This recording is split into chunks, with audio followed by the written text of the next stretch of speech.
Kama mnavyojua sasa hivi nchi zetu ambazo hazina bahari wanategemea sana bandari zetu za Tanzania, bandari ya Dar es Salaam na bandari ya Tanga, lakini hata Mtwara kwa Uganda ni Dar es Salaam na Tanga.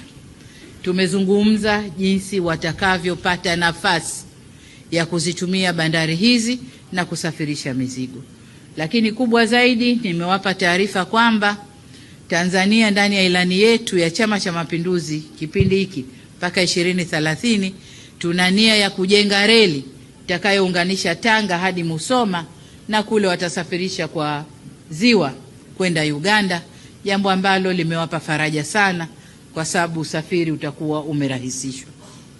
Lakini pamoja na hayo tumezungumza reli ya SGR ambayo tunaipeleka mpaka Isaka mpaka Lusahunga, na tukaomba serikali ya Uganda waunge hapo kuelekea Murongo na kwenda mbele ndani ya Uganda.